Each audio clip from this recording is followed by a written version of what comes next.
เด็กๆตอนนั้นผมก็ยังไม่ได้เล่นจริงจังเท่าไหร่ครับแล้วป .4 เนี่ยหลังเลิกเรียนเนี่ยผมจะไปนั่งเฝ้าโค้ช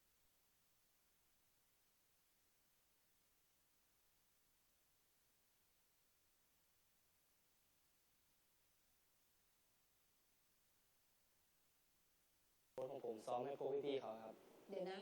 ทำไมต้องนั่งเฝ้าก็เผื่อสักวันโค้ชอาจจะเรียกผมไปเล่นกับพวกพี่ๆเขาครับใช้คำชาวบ้านคือเสนอหน้าใช่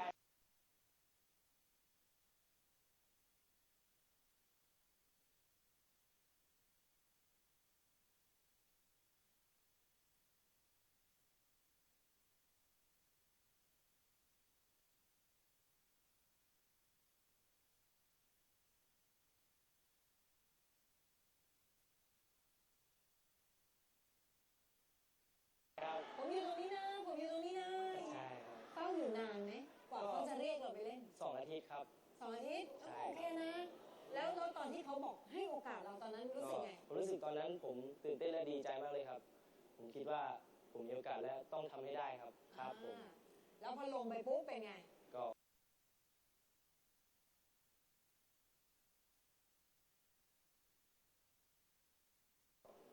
ฟาดเลยครับโชว์ของเลยใช่ครับ แล้วคุณพ่อคุณแม่สนับสนุนไหมว่าอยากให้เป็นคุณแม่เนี่ย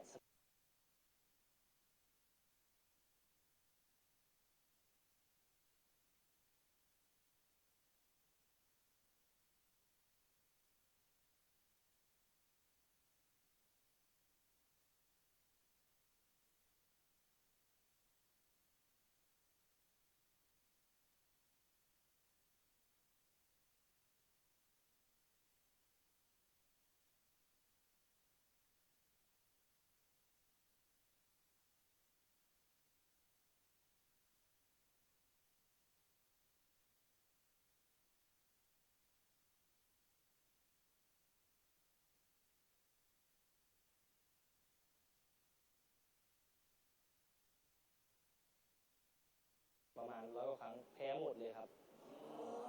สะกดคำว่าชนะยังไม่เป็นรู้สึกยังไงตอนที่โอ้โห100 กว่าครั้งแล้วแพ้หมดเลยเนี่ยรู้สึกว่าตอนนั้นน่ะผมจะเลิกเล่นตะกร้อแล้วครับคิดในใจแต่คุณพ่อคุณแม่ก็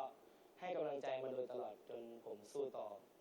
จนถึงทุกวันนี้ครับท่านพูดคำไหนที่ทำให้เรารู้สึกก็เอาวะพ่อบอกว่าสู้ๆนะลูกไม่ว่าลูกจะแพ้หรือจะชนะอะไรก็พ่อก็เป็นกำลังใจให้เสมอครับพ่อน่ารักมากเลยน่ารักมากเลยใจกันอย่างนี้ให้ท่านให้กำลังใจในโทรศัพท์อย่างเงี้ยโทรศัพท์วิดีโอคอลครับวิดีโอคอลกันตลอดเคยมีเพื่อนแซวไหมแบบติดพ่อจังเลยลูกแงว่าก็ไม่มีครับเนาะว่าผมเก่งเกลียดได้เกลียดความมั่นหน้าเกลียดความมั่นหน้าของเขาจริงนะถ้าหล่อได้เท่าพี่นี่ดังเลยนะเนี่ยโอ้